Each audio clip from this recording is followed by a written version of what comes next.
don't you get that? Like, what do we write about? What do I write about? How often do I write about it? Who cares about what I'm writing, right? So this is a real world example. Within 30 minutes from here, that organization really struggled. Here's another struggle that's a little deeper. The email newsletter from a chiropractor. He had a newsletter that went out. Oh, whoops. I should not touch that, just like that button.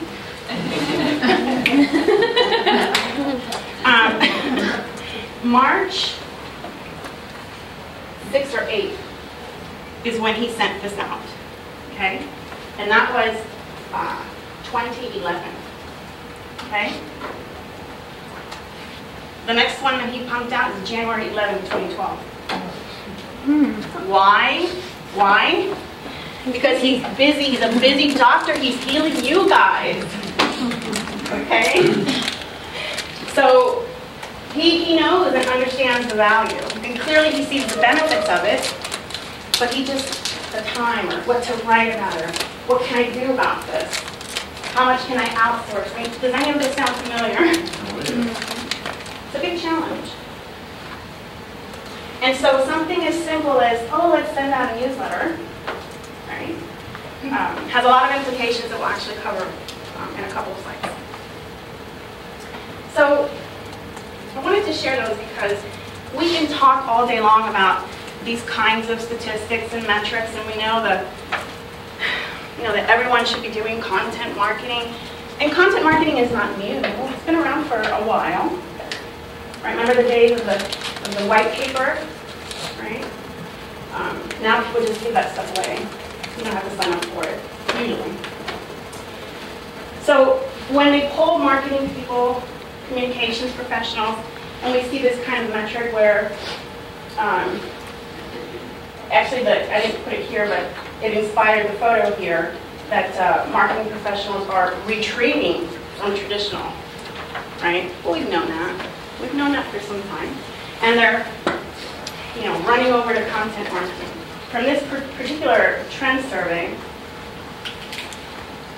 380 of the marketers polled. Didn't memorize these numbers, guys. Right. So out of the 328, deploy content marketing on a regular basis. I found it interesting that traditional, we might have differences in opinions as to what that means, but they include search marketing as part of traditional. Would you agree with that? I found that interesting. But search marketing came second in this particular trend research report that came out last October. So content marketing has exceeded search, it's exceeded PR, it's exceeded print, TV, radio, etc. Now, why? There's some obvious reasons that I want to ask the room. Why do we gravitate and do content marketing anyway? It's useful. Useful, okay. It's informative. Informative, yes. I would say it powers social media and SEO. It's really the heart of it. Absolutely. Right? So we have relevance and meaning, yes? Informative, and you want to make sure that your stakeholders, whoever, are engaged and up to date and know that you're still out there. Right, so awareness. Awareness, yeah. Right? Yes. To establish expertise. Right, thought leadership. Ultimately generate business. Yes, ultimately, yeah, exactly, right? You own a company. Yeah, I do. Because that's one of the biggest things is from the business owner side. And yeah, I can do all this stuff, I can put all these ebooks out, but I have one client who says to me, how does a blog post translate to reservations?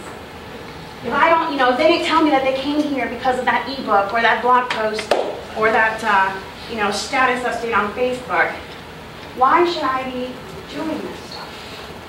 And so you have the industry professional agreeing that this is an effective method of communication and engagement and education and outreach.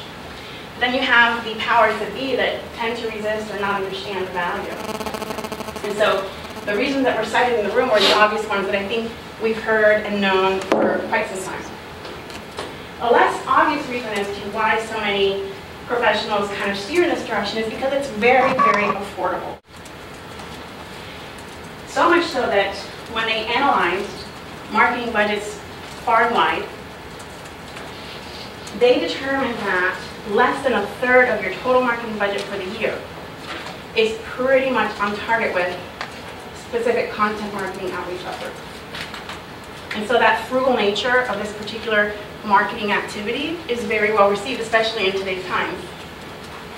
So that's definitely one thing that most wouldn't think of immediately when they think of content marketing, as to a reason why beyond the obvious. Any questions so far? Feel free to jump in. I don't want to be talking about yes. When they count content marketing as part of the budget, are they including the salary and the number of hours that person is spending on it? That's really interesting. I'm not sure it is. I think it's very fragmented.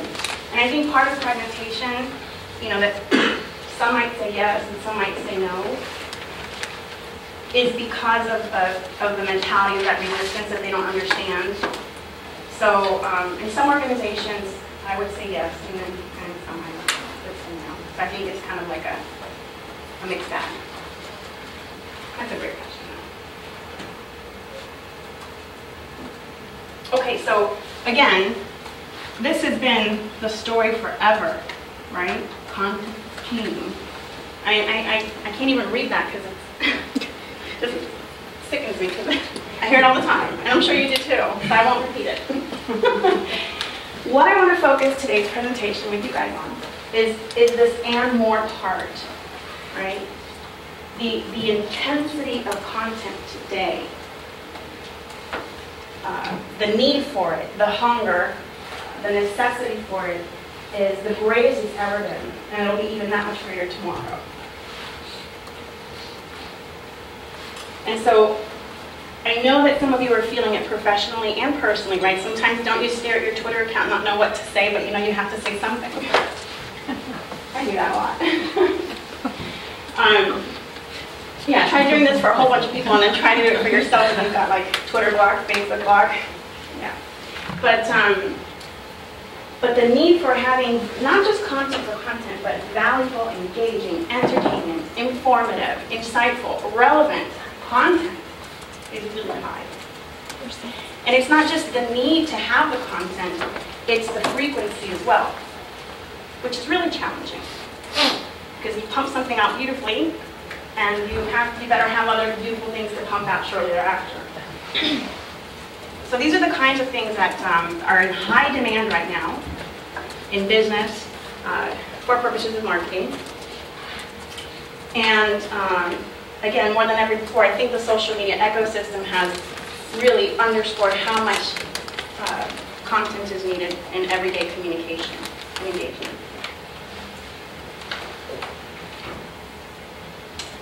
So here's the reason why it's such a necessity, and it's in everything. It's in everything that we do, right?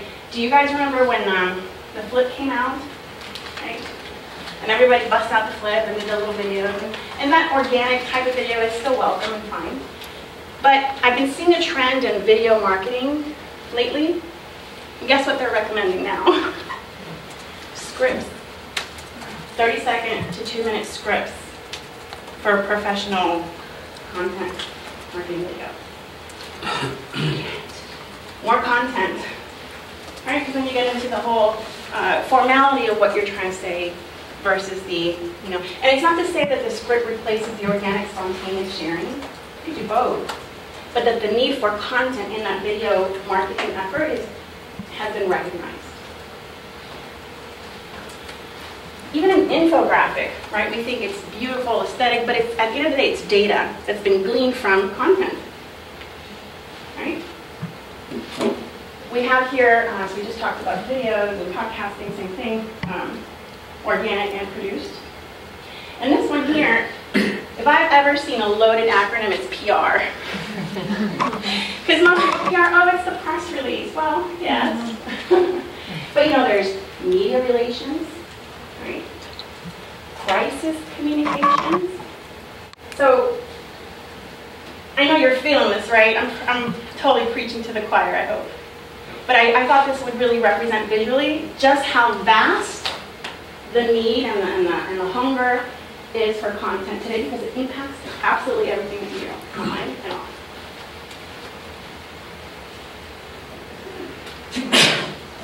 So today's presentation really covers 5 main topics, and I hope you guys have the description of the session. The very first thing that I wanted to talk about today was the term content currency, which really implicates a lot of the value of content. We're going to dive into that a little bit more shortly.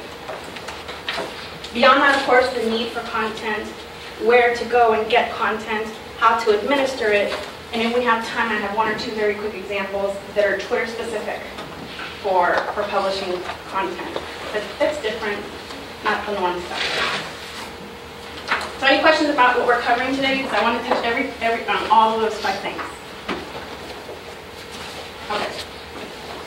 So let's talk about the currency piece, because I think that is a really interesting perspective to think of content as currency. Can anyone give examples as to how this would be? How you can relate content to currency? Yes. You would exchange information for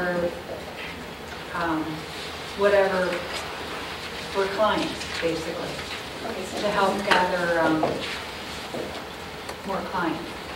okay, sorry, content as currency. Okay, so exchange of information. Very good, that's very good. What else? We've just talked 5 to 10 minutes on the value, right? It has value.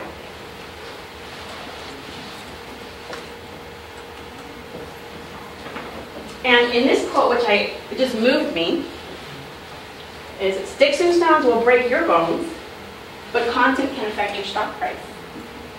The implication there is this whole currency concept. And this blogger here for Fast Company, he wrote this post that for a marketing nerd like me, I was shaking when I read it. But I really want to share with you some of what he says in that blog post, because it really underscores the theme of currency when it comes to content. So the blogger is Sean Parr, and he shares that companies, right, we're accustomed to a company having a mission statement, right, or a vision statement, mission, vision. And when you get hired at a company, isn't that one of the first things that you might bump into in the first 2 weeks of your job, that whole brainwashing of the way they do things, and what you're supposed to believe in now, because they're paying you to believe it. So this mission, vision statement thing is something that many organizations at the top really invest into heavily. But Sean argues that it's a pity that they don't use these mission and vision statements that shine up on the wall and they put a plaque and everybody sees it. That they don't use those vision and mission statements to help define the culture of communication within the organization. That these should be points of inspiration that drive the content and communication strategy within an organization. It often doesn't kind of spill into that. And he argues that it's a shame because in the mission vision, you're talking about what you believe in, right? And what more can inspire good, effective writing than your principles and what you strive for and what you represent to your customers, consumers, end users, followers, likers, etc. He also says that, again, it's no surprise, but that the art of communication is also a science as far as content is concerned. Why do you think there's that science component to the content today? It is art, it's a form of expression, but why is there that science piece? Anyone? There's psychology. Sure, right? Okay. What about marketing now? More marketing. Yeah. Well, because it's marketing, you still have to have some level of control. There has to be, you're always kind of a wild card, like in a scientific experiment, but you have to have your consistency as well. I think both of those are accurate, but not the answer I was looking for. Don't be hurt. I've got tissue up here. We are. Okay, so the science piece, right? So we have, you know, the art form of expressing, and that the result of that is content. But the reason that it's combined with science, right, is because the writing, especially for online, it's not just writing for writing. You've got to think SEO, right? And the keyword strings, and you look at your analytics, and there's data in there that inspires and motivates and helps you shape, refine your writing. So that science piece, combined with art form, equals content currency. That's how it's derived. A couple of other things that he said that were just quite meaningful for this conversation. I didn't memorize it either, but they're very important.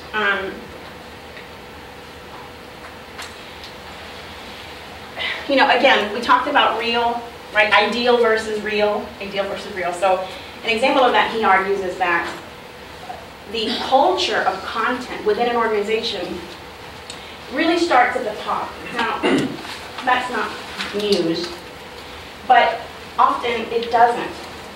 Often it doesn't. And who better to set the tone than the executive leadership? Who better to set the direction of that communication than the C-level suite? Now, obviously, marketing has its place, and they have their goodwill and intention, but you cannot ignore the sponsored support that comes from that corner office as far as driving that, not just within a department or two, but in the fabric, in the very fabric of your organization. It's kind of like the conversations we often have about social media, right? That, you know, it's not just the little intern in the back room. It really should be enterprise-wide. Content, the currency of content, should be exchanged within employees, consumers, and customers. And I thought that was really powerful. That's exactly what needs to happen.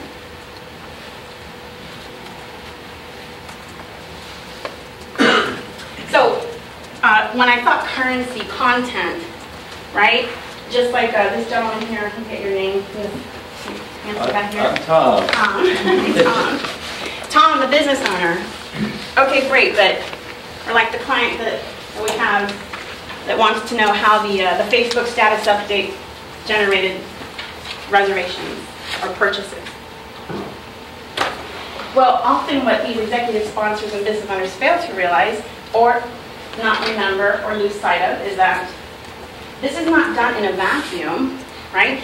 All aspects of content for marketing and promotion and business, like if you're Edgar Allan Poe in some room talking about the Raven, it's different. But for commercial purposes, the goal is to support the cycle of business development, sales, and post-purchase. Do you agree? I do.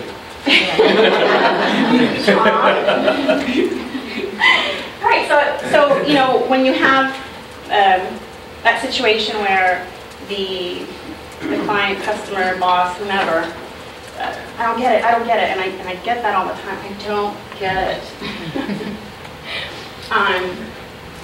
I instantly thought of Monopoly to make it fun, right? So here's this visual to help underscore that pretty much there's two ways of going about content, and you can do one or the other or put them together, which is you have to originate the content, right? You have to have a starting point, origination. If you're not going to originate, you're going to curate. There's some challenges with curation, but we'll skip that for now. Or sometimes you do both. And once you have the currency, the content, right, you have to publish it. Because if you don't publish, two things can't happen. What are those two things? You can't. Go ahead. Everything. That never gets shared or read. Well, yeah, you never get there. But there's actually, in order to get here, there's something that has to happen from resulting from the publishing of the content. People finding it, bringing Finding traffic it, to right? You have to discover Yeah, you have to discover it. You have to be found, right? And they talk about search value versus discoverability. Does anyone know the difference? Say that again, sir. Search value versus discoverability of content. Is discoverability more like it shows up where I'm already looking? That Right, like kind it's of- very passive. When you're looking, when your toilet is overflowing and you're looking for how to repair it, your Google search is going to be toilet bowl exploding, Frederick, Maryland. And so the content that's going to surface from that result is very specific to your pain point. That is search-based content. But if you're on CNN or you're on Mashable or you're reading whatever you're reading and a headline or two capture you miscellaneously, randomly, they pique your interest, that's discoverability. They work in tandem, but they're different. But the end result is content. And from that discoverability or search pain point result, you share and recommend. Does this help to map it out for you?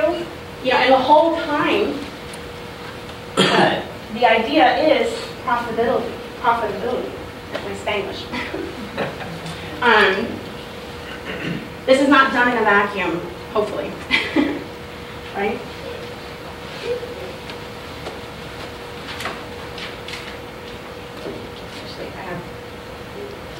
So this is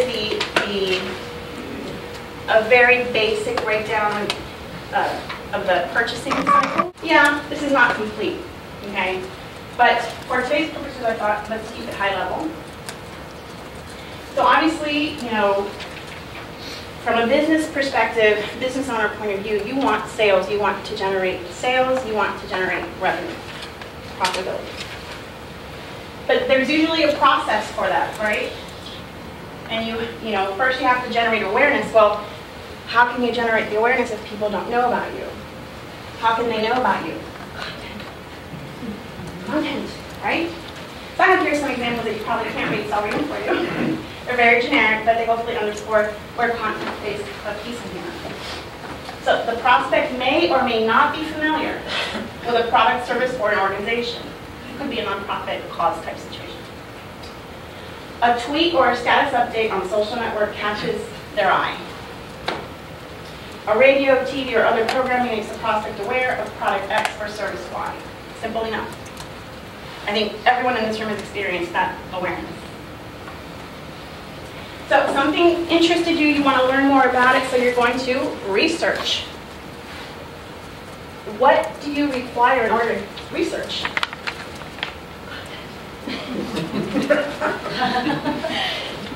Yes. Interested prospect. Now they're not just Joe Schmo aware, they're interested. So the content changes in this stage. The interested prospect now begins to search and read about an offering or an organization. They read blogs, view photo galleries, maybe there's before and afters, whatever. Videos, of course, news releases. They might check out a Facebook page or a Google Plus page. And they start to compare for the purpose of differentiation, right? Very basic marketing tenet. What do you have that I don't, and vice versa? If by then they're still interested, they really start to consider and ponder opening that wallet. Now, those that are sticklers for detail, the missing stage in here is the trial, right? Maybe like a 30-day free trial, something like that. I kind of wrote those into this stage together. So under the consideration stage, the prospect signs up to receive news or email, newsletter type things, information from your brand. They begin to narrow down the choice, right? And eventually, after reading some case studies and online reviews, they're pretty much down to one or two for their purchase decision. This cannot sound unfamiliar to you. I go through it for lipstick. I go through it for my baby food and clothes, etc. This is a very natural process. But what I want to underscore is where the content plays a role in this process for the purchase decision. So now we're ready to buy. Maybe that purchase decision for some products is very lengthy, maybe a year or two, maybe for some is less than 30 days, everyone's different, but what's not different is that content played a role in that purchase decision. So in the buying phase, the prospect makes a purchase and is immediately introduced to content that does not cater to a prospect. You are now a customer. And so there's a new life cycle for content to educate you, to welcome you into the brand, and to retain you as a customer.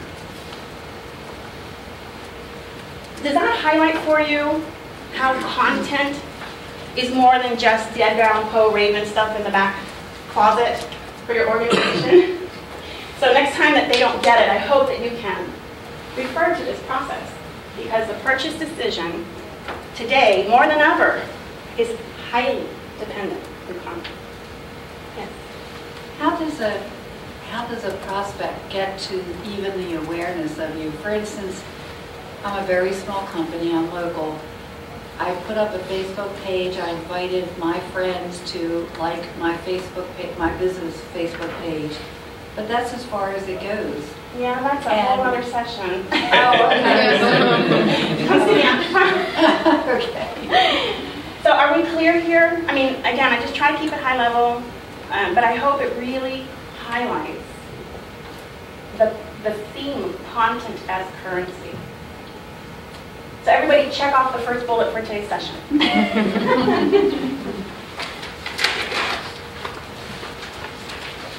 How do you feel about content now before you watch it? Okay, so why do we do it? We kind of went through that, but I wanted to share with you a very fun story that it even left me a little inspired. This is a little tiny local business in Virginia. Look at their main photo and look at their name of their company and tell me right now, who are they? What do they do? Make pools. That's right. So for a long time, the owner of this business thought exactly what you just said. I own a pool company. I own a pool company. He doesn't say that today.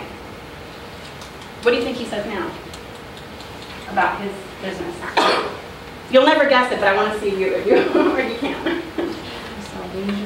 He provides leisure and recreation.